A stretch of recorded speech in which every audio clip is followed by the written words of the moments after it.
Hi everyone. आज मैं आप लोगों को श्री ठाकुर जी के शीतकाल के श्रृंगार हम हल्के से किस तरह से कर सकते हैं वो कुछ बताने की आपको ट्राई कर रही हूँ। तो अभी ये शीतकाल चल रहा है, इसीलिए ये हम श्री ठाकुर जी को फरगुल धरेंगे। वो लालन स्वरूप होते हैं, उसे ये फरगुल आता है। और जो चित्रजी स्वरूप होता है उसमें जो गदल होती है वही आता है। वो मैंने अगली वीडियो में दिखाया था कि चित्रजी स्वरूप को गदल हम किस तरह से धर सकते हैं। ये आत्मसुख वस्त्र है, तो लालन स्वरूप को आत्मसुख वस्त्र हम सबसे पहले धरेंगे। तो स्नान का मैं नहीं दिखा रही हूँ। गुनगुने जल में हम श्री ठाकुर जी को स्नान कराएंगे। उसके बाद ये आत्मसुख वस्त्र मतलब जो नाम है उसे ही आप समझ जाएंगे कि आत्मसुख वस्त्र मतलब क्या है। और अगर आपको ये बनाना ना आए तो मैं पहले से ही बता देती हूँ कि मेरी चैनल रीना पटेल 4227 पे उसका वीडियो ऑलरेडी है। आत्मसुख वस्त्र कैसे बनाए वो आप सर्च करके देख सकते हो। तो अभी शीतकाल है इसीलिए शाटिन के वस्त्र आएंगे। तो आत्मसुख वस्त्र सबसे पहले हम धरेंगे। उसके बाद ये जो साटिन के वस्त्र है वो हम धरेंगे श्री ठाकुर जी को। इसके नीचे वो कॉटन का इनर होता है, मतलब अस्तर होता है। आज मैं कोई भारी श्रृंगार बताने वाली नहीं हूँ, बिल्कुल हल्के हल्के श्रृंगार बता रही हूँ। पर ये शीतकाल में कई लोगों की कमेंट आ रही थी, इसीलिए मैं आप लोगों को बता रही हूँ। अभी लास्ट वीडियो में किसी ने बताया था कि गदल बनाना सिखाए, वो भी मैं ट्राई करूँगी आप लोगों को सिखाने की। तो अभी हमने श्री ठाकुर जी को कड़ा धरे। उसके बाद ये कंठसरी। जो लोग रेगुलर मेरे वीडियो देखते हैं उसे तो पता ही होगा कि किस तरह से हम श्रृंगार करते हैं, थोड़ा थोड़ा ही चेंज होता है ऋतु के अनुसार। फिर इस तरह की हम मोतिन की माला जो हमारे पास हो, इस तरह की रेडी भी मिलती है कि तीनों एक साथ हो, ये भी आप धर सकते हो। इसीलिए मैं आज बिल्कुल इजीली हो जाए इस तरह के श्रृंगार दिखा रही हूँ, कोई उत्सव के भारी श्रृंगार नहीं दिखा रही हूँ। ये लास्ट में भी ये एक मोती की माला इस तरह से धर सकते हैं हम श्री ठाकुर जी को।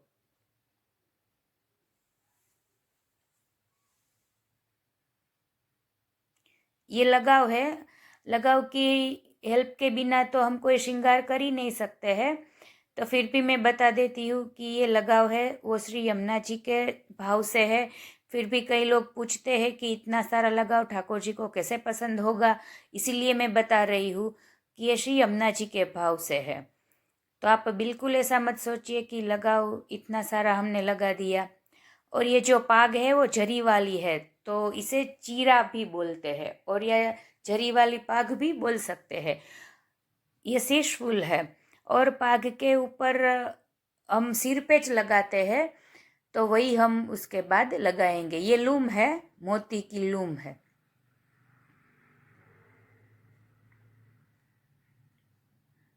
देखिए ये सिर पेच है।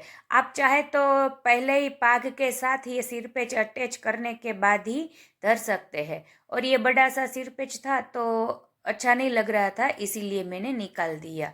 आप इसीलिए छोटा सा सिर पेच आपके जो लालन के स्वरूप है उस हिसाब से ले सकते हैं। बाद में ये छोटे छोटे ये जो लगाव की हेल्प से हम ये कुंडल धरेंगे। अब हमारे श्री ठाकुर जी का छोटू सा नकवेसर। इस तरह का रेडी भी ये पाग के साथ चंद्रिका वगैरह मिलता है, आप चाहे तो वो भी धर सकते हैं। ये वेणु जी है। अब हम श्री ठाकुर जी को ये फरगुल धरेंगे। ये फरगुल का भी मैंने वीडियो बनाया है लास्ट ईयर, तो वो भी आप मेरी चैनल पे जाके देख लीजिएगा। ये रुई वाला होता है, बिल्कुल सी जो सॉफ्ट आती है वही रुई से हम घर पे इजीली बना सकते हैं। मैं वही वीडियो बनाती हूँ क्योंकि सबके पास वो सिलाई मशीन नहीं होता है। थोड़ा सा मैं आप लोगों को दिखा दूँ कि ये शीतकाल में ये जो साटिन के जो साज होते हैं, पिछवाई होती है, वो आते हैं। अभी शीतकाल में श्री ठाकुर जी को सौभाग्य सूंठ धरते हैं, बादाम पाक धरते हैं। ये खंड पाठ है, इसके ऊपर खिलौना आएंगे। आज मैं खिलौना बाहर लेना भूल गई थी, तो अभी मंदिर बंद हो गया है, इसीलिए मैं नहीं निकाल सकती हूँ। तो मैं आप लोगों को ये सिर्फ बता रही हूँ कि यहाँ हम धरते हैं। ये जारी जी के ऊपर इस तरह का छन्ना आएगा। शीतकाल में ये इस तरह से जारी जी के ऊपर साटिन का छन्ना आएगा।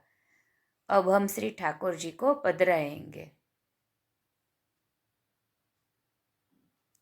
और शीतकाल में आप ये रुई वाले टोपा भी श्री ठाकुर जी को धर सकते हैं। तो आज मैं बहुत सारा बता रही हूँ, तो मैं बताऊंगी कि उसका भी वीडियो मेरी चैनल पे है। अगर आप चाहे तो मैं फिर से भी बना दूंगी। तो ये टोपा का जो ये वीडियो है, कई लोग टोपी भी बोलते हैं, पर शीतकाल के जो रुई वाले होते हैं उसे टोपा कहते हैं। और जो उष्ण काल में वो टोपी होती है वो बिना रुई की कॉटन की होती है, उसे टोपी कहते हैं। तो देख लीजिए, ये साइड में जो ये ब्लैक कलर की टोपा के अंदर डोरी है वो आप बांध सकते हैं, नहीं तो मैं तो बांधती नहीं हूँ, ऐसे ही रखती हूँ।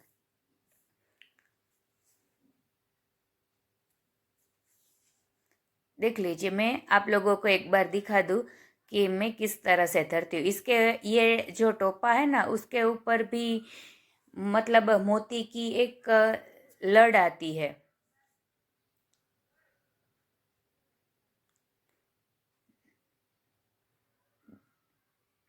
ये कुंडल है वो, इसे थोड़ा सा हम स्लांट कर देंगे जब भी हम श्री ठाकुर जी को टोपा धरेंगे। और अगर आपसे माप साइज में थोड़ी सी बड़ी हो गई हो तो इसका भी उपाय है आप हमारे पास कि इसके अंदर थोड़ी सी रुई भर दे और श्री ठाकुर जी के मस्तक पर इस तरह से हम धरेंगे। देखिए हमारे प्रभु कितने सुंदर शीतकाल में लग रहे हैं। अब श्री ठाकुर जी को ठंड कहीं से भी नहीं लगेगी। अभी कल श्री गुसाई जी का उत्सव था, तो आज हम थोड़ा सा बता देंगे कीर्तन। और साथ ही ये देख लीजिए, ये इस तरह के साज हम श्री ठाकुर जी को धर सकते हैं। ये साटिन के जो भी मेरे पास है वो आप लोगों को दिखा रही हूँ, ज़्यादा कुछ है नहीं, थोड़ा सा ही है। ये भी साटिन के ही है। इस तरह के आप पिछवाई साज सब कुछ बना सकते हैं। तो गुसाई जी का कल जलेबी उत्सव मतलब उत्सव था, तो उसका एक कीर्तन में मुझे जो पता है वो एक लाइन बता देती हूँ। कहत सबन सो आओ आओ, कहत सबन सो आओ आओ। और शाम होते ही, अभी सीजन है ब्याह की, तो हम वहाँ गए थे। Thanks for watching.